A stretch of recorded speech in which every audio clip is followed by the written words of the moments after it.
오늘 기자수첩 Y뉴스에서는 뭘 가지고 오셨습니까? 국정원 촛불 집회 관련 얘기를 준비를 했습니다. 지난달 말부터 시작이 됐는데 한 달 가까이 돼가죠. 그러네요, 벌써. 예, 여전히 촛불 집회가 끊이지 않고 전국에서 계속 이어지고 있습니다. 예, 지금 청취자들 사실은 좀 요구가 많았습니다. 왜 이 뉴스에서는 하나도 나오지 않느냐. 이걸 좀 해달라라는 요구들이 많았는데 오늘 조사를 해오셨네요. 이게 손명희 PD가 현장을 좀 가보라 그래서 현장 가보셨어요, 집회장? 예, 가봤습니다. 어떤 분위기인가요? 지난 19일 날 서울시청 앞 광장에서 이제 문화제 형식으로 열렸는데요. 7시쯤 갔는데 그때는 아직 날이 밝은 상태니까 촛불은 많지 않았지만 시민들이 점점 늘어나서 집회 측 추산 한 5천여 명, 경찰 추산 1,500명 정도라고 하는데 집회가 계속 이어졌고요. 주말에도 창원, 부산, 대전 등지에서 계속 촛불 집회는 이어졌습니다. 예. 집회장에서 느낀 점은 젊은 대학생들보다는 장년층이 많다는 것이었습니다.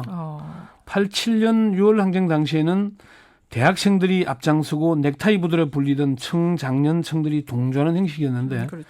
이번 국정원 선거 개입 규탄 집회는 청장년층들이 주도하는 그런 모양새였습니다. 그런 게 좀 다르군요. 맞불 집회가 옆에서 열리고 있었다는 얘기도 들리던데 그것도 보셨어요? 예, 현장까지 가봤는데요. 이쪽이 한 3, 4천 명이면은 저쪽은 한 100여 명 정도의 어르신들이 모여 있었는데 촛불 좀비 박살내자 이런 현수막들이 있었고요. 한 연사가 종북 세력 민주통합당 해체하고 문재인 의원 정계 은퇴하라 이런 얘기까지 하기도 했는데 이걸 맞불 집회라고 봐야 될지 저건 집회를 방해하려고 소음을 크게 해서 하고 있었는데 경찰은 그게 이제 혹시 충돌이 있을까 봐서 차량으로 막고 있었고요. 예, 지금 이게 한 달 동안 무더위 속에나 장마 속에나 계속 끊이지 않고 이어지고 있는 상황인 거죠. 네, 그렇습니다. 209개 시민사회단체로 우선 시국회의, 시국회의 이름이 국정원 대선 개입과 정치 개입 진상 및 축소 은폐 규명을 위한 시민사회단체 긴급 시국회의. 이름이 너무 길죠. 예. 이 집회가 지금 지난달 28일부터 계속 열리고 있으니까 한 달 가까이나 됐고요. 전국에서는 매일 열리는 곳도 있고 금요일 저녁이나 토요일에는 집중 집회가 열리고 있습니다. 이게 동력이 사실은 뉴스에도 하나도 안 나오고 이러면 떨어질 법도 한데 동력이 떨어지지 않고 전국적으로 이어지는 이유는 뭘까요? 저도 사실 궁금해서 현장을 가본 겁니다. 그 집회 참석자들의 얘기나 또 연령대 그리고 연사들이 하는 얘기 이런 것들을 보면은 촛불이 쉽게 꺼지지 않을 것이라는 그런 전망을 하게 했습니다. 사실 이제 여름 휴가철이 본격화되고 있고 날도 무덥고 또 서울은 장마 때문에 계속 이어지고 있지 않습니까? 그렇죠. 그런데도 사람들이 참석하는 열기나 이런 걸 보니까 쉽게 꺼지지 않겠구나 하는 그런 느낌이 들었는데요. 100일 된 아기를 데리고 한 부부가 참석해서 이런 얘기를 하기도 했는데 어떤 얘기요? SNS에도 이 사진이 동영상이 나돌고 있습니다. 100일 된 아기를 데리고 집회에 참석하는 것이 쉽지 않았지만 아이의 미래를 위해서 참석했다 이런 얘기를 하기도 했고요. 이 아이의 미래를 위해서. 40대 한 참석자는 촛불 집회 소식이 TV 방송이나 언론에 제대로 보도되지 않아서 현장을 보고 싶어서 왔다. 그런 얘기를 하기도 했고요.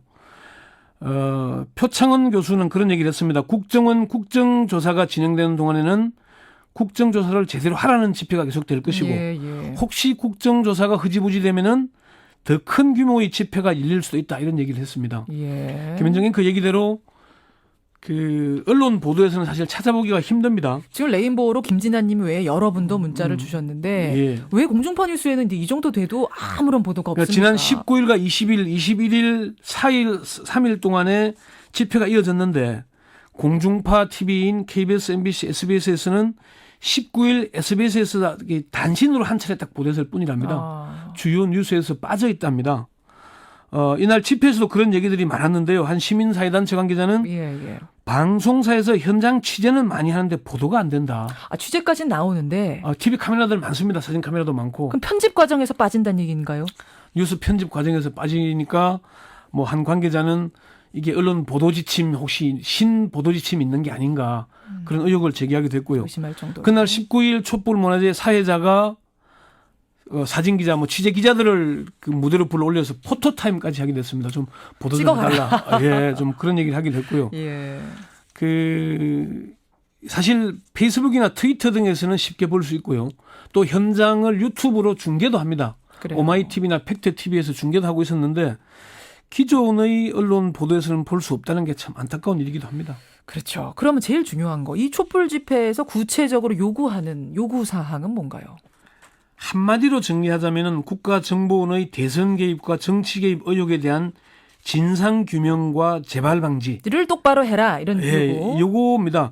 그날 그 집회에서 손피켓을 많이 들고 있는데 예. 남재준 국정원장을 즉각 해임하라거나 철저한 국정조사 즉각 실시하라, 이런 내용들이었습니다. 그 시국회의가 지난달 27일에 결의문을 발표했는데 요구사항이 딱 두 가지였습니다. 뭔가요? 하나는 이름뿐인 국정조사가 아니라 국가정보원의 정치 개입 및 선거 개입의 전모와 경찰의 축소은폐 전모를 규명하는 제대로 된 국정조사를 실시하라는 것이고요. 예. 두 번째는 검찰이 기소하지 않은 국가정보원 정치 개입 및 선거 개입 공범자, 예. 또 경찰과 국정원을 비롯한 축소은폐 공범자도 처벌하고 정치 개입 근절을 위한 국정원을 전면 개혁하라. 이 두 가지입니다. 그렇군요. 국정원의 대선 개입 정치 의혹. 지금 뭐 사실은 국정조사가 진행 중인데 예. 안 하는 건 아니에요. 지금 하고 있어요. 국정조사 기간인데 제대로 안 되고 있죠. 그러니까 진행 중인데 뭔가 제대로 안 되는 분위기. 이런 것에 대해서 국민들이 더 뭐랄까 그렇습니다. 우려를 하는 거죠. 6월 25일 날 여야가 합의를 했고요. 국정조사 기간이 7월 2일부터 8월 15일까지 45일간입니다. 예. 오늘이 22일이죠. 벌써 20일이 지났어요. 20일 허송했습니다. 그러니까요. 그러니까 그런 목소리가 나오는 것이고요.